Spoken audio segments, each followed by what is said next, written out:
croissance. La croissance arrive. Wow! C'est notre souhait, mais avec une croissance fantastique, on a une récolte abondante, puis un espace vide.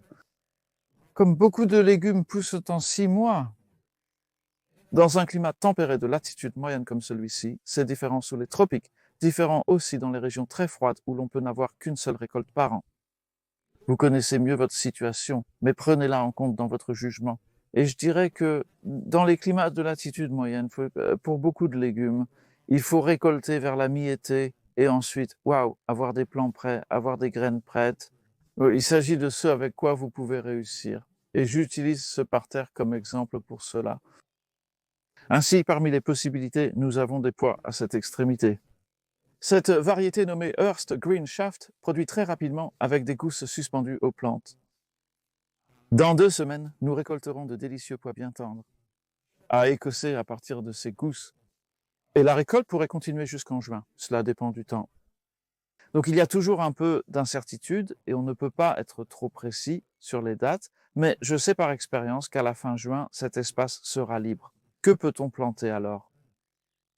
Il y a tellement de possibilités, je veux dire, juste pour en citer quelques-unes, chou-fleur romanesco, chou-fleur de n'importe quel type en fait, brocoli même à gerre violet pour le printemps prochain. Si vous désirez quelque chose ou si vous pouvez gérer une tâche qui durera tout l'hiver.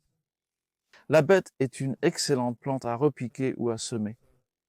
Au début ou au milieu de l'été, et il suffit de la mettre là où vous avez de la place. Ici, c'est sans labour. Cette méthode permet d'obtenir une excellente santé du sol et la fertilité stockée grâce à la structure et à tous les réseaux mycorhiziens qui ne sont pas perturbés. Pas de nouveau compost en été, taillez les plantes comme vous voulez. Je ne fais pas de rotation ici. Comme ce parterre en est à sa 13e année de culture comme ça, je ne change pas toujours l'emplacement des plantes. Souvent c'est le cas, mais elles sont tellement mélangées qu'il n'y a pas de rotation formelle dans un parterre comme celui-ci. Et il fait 1,50 m de large, 5 pieds, 5 mètres de long, 16 pieds. Chaque année, en moyenne, ce parterre donne 105 kilos, près de 230 livres de légumes. Et ce que vous voyez ici, ce n'est que la première moitié, parce que c'est la partie de la succession. Après les fèves, et je n'ai pas encore décidé ce qui va suivre, mais j'ai plusieurs possibilités en tête. Je fais pousser des plants dans ma serre. Une autre façon de réussir la succession, avoir plus de plants prêts que nécessaire. Il y a de fortes chances de leur trouver une place et de garder votre jardin plein. C'est ce que nous voulons faire. Donc, par exemple, ici, une façon de le faire encore plus est de commencer un nouveau semis entre les plantations existantes. Donc ici, nous avons de la laitue.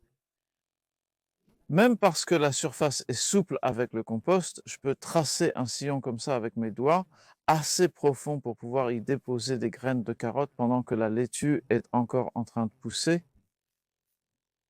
Ces laitues, environ 1 kg de feuilles, ont été récoltées hier sur cette zone. Et cela va continuer encore pendant 5 à 6 semaines. Et environ 1 mois avant, je pense que les laitues vont finir de produire, ce qui veut dire qu'elles vont commencer à monter en fleurs, puis il faudra les arracher. Mais 1 mois avant cela, semez des graines de carottes. Donc quand vous arrachez les laitues, faites-les tourner, ne tirez pas, cela dérange moins le sol. Les carottes continuent de pousser. Vous avez une récolte beaucoup plus précoce que si vous aviez attendu que la laitue soit terminée. Ici, nous avons des betteraves semées en groupe et le chapeau. Donc ces betteraves, comme tout le reste ici, ont été mises en terre vers la mi-mars, le 15 mars, après avoir été semées vers la mi-février. Je mettrai aussi un voile de protection pour les faire avancer. Et c'est une façon de réussir davantage avec les cultures successives. Récoltez vos premières plantations dès que possible, selon votre climat. Ici, la betterave est cultivée tôt. J'ai d'ailleurs fait une vidéo sur sa culture. La première récolte s'est déroulée fin mai, comme vous pouvez le constater. Et j'ai déjà planté une culture suivante. C'est du concombre. Donc c'est un concombre riche qui s'étend sur le sol, a besoin de beaucoup d'espace pour pousser et vous donner beaucoup de concombres. Où est l'espace? Eh bien, il n'est pas encore là. La plante, à ce stade de sa vie, n'a pas besoin de beaucoup d'espace. Donc je l'ai mise là parce que je veux qu'elle prenne racine, qu'elle s'établisse, et ça veut dire qu'une fois que les betteraves seront terminées, ce qui ne prendra pas très longtemps, ces betteraves semées en groupe, si vous tournez comme ça à nouveau, en tournant, tenez celle-là un peu, et cela laisse les 3 betteraves restantes de mon groupe semer en mode pour continuer à pousser. J'ai fait une récolte et j'ai libéré un peu d'espace pour ce plant de concombre. Je vais en faire encore quelques-unes comme ça, peut-être 3 ou 4. Je regarde chaque touffe et j'enlève la plus grosse. Cela commence à faire de la place pour les plantes alentour. Même la laitue va serrer contre la betterave. Non, mais je l'ai en tête. Je sais que je vais enlever des betteraves. La laitue qui continue de pousser sera également bénéfique pour eux. Les concombres, je les ai semés vers début mai, fin avril, début mai. Cette plante a été plantée il y a seulement 2 ou 3 jours. Si le temps était froid comme fin mai ou juin dernier, j'aurais protégé ces concombres. J'espère que ça ne se reproduira plus. Cette année sera différente. Mais c'est une option que vous avez pour vous aider avec vos plantations successives. Ces pommes de terre, waouh, elles commencent à sortir et à percer la surface. On va rajouter un peu plus de compost dessus pour la culture sans labour. Parce que ce sont des pommes de terre de 2e précocité. Elles seront prêtes dans 1 mois. D'habitude, je pense vers la fin juin. Nous sommes le 23 mai aujourd'hui. Donc, on ne peut pas vraiment faire de culture associée entre les pommes de terre parce que le feuillage couvre tout, mais quand on les enlève, on a soudainement tout cet espace. Et souvent, je les remplace par des poireaux. Un nouveau problème avec mes poireaux, la mouche mineuse des Aliacées. Je reviendrai dans 1 minute pour expliquer comment empêcher la même chose avec les oignons, car c'est similaire. Chaque année, je plante 8 pommes de terre en 2 rangées de 4 plants chacune. Et la récolte moyenne est de 10, peut-être 11 kilos de pommes de terre. C'est un gros contributeur. Pour la laitue, on obtient même 12 kilos de feuilles. Chaque légume donne des quantités étonnantes, mais le total des récoltes est encore plus surprenant. Mais ensuite, la récolte des pommes de terre, ça ne va pas tarder. Comme tu peux le voir aussi avec la fleur, là, c'est un signe. J'arrose ceci aussi. En fait, j'arrose tout ici. En ce moment, il y a une pénurie de pommes de terre et de betteraves. Je donne plus d'engrais quand la récolte approche. Cela libérera de l'espace pour le concombre. Il y a déjà un espace ici que je n'ai pas encore rempli.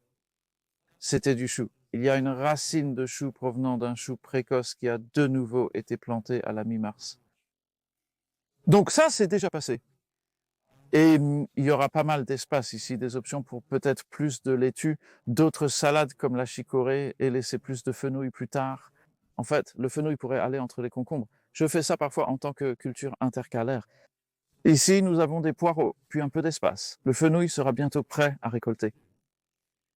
Vous pouvez voir de magnifiques bulbes sur ces fenouils.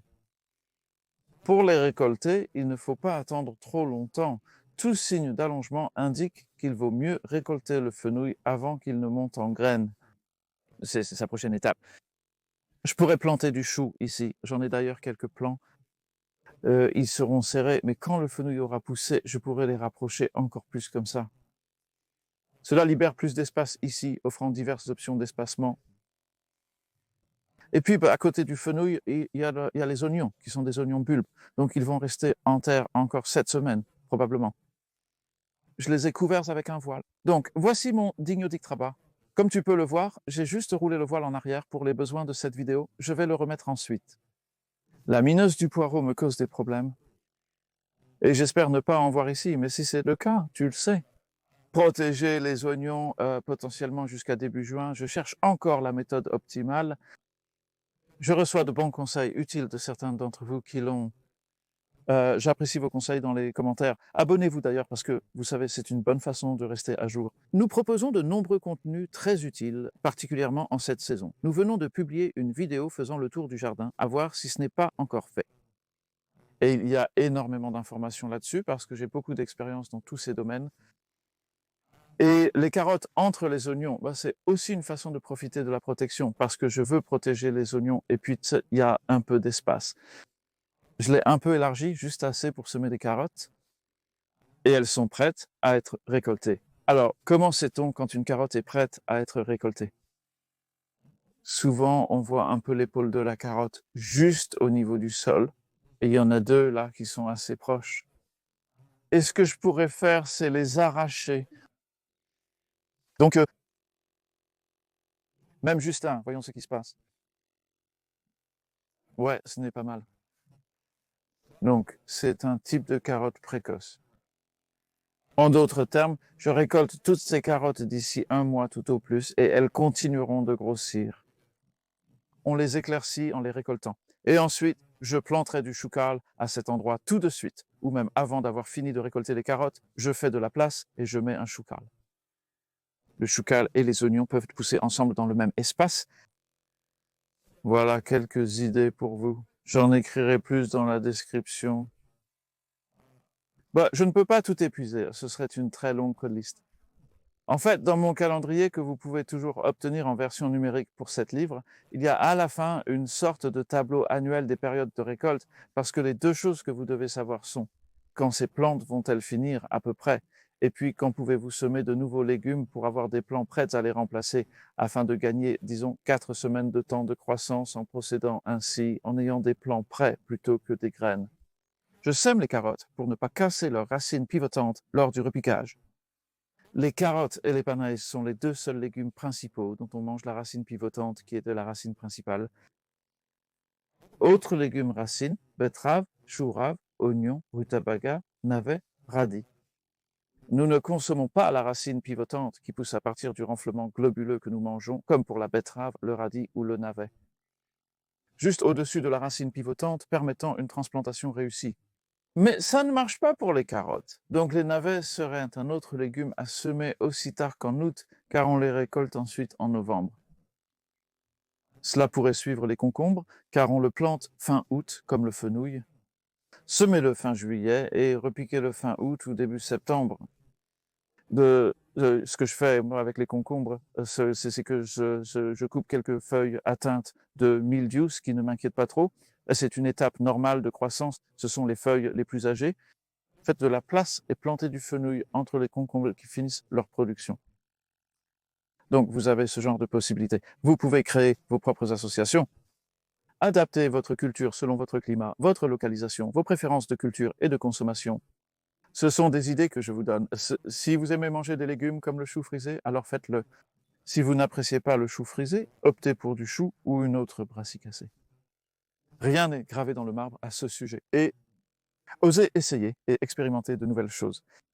Vérifiez ce tableau de plantation. Dans mes livres plus volumineux comme Sans labour, chaque légume a sa propre section. Et dans cette section, j'écris les cultures possibles à suivre et beaucoup d'autres conseils associés, comme comment éloigner les nuisibles et ce genre de choses.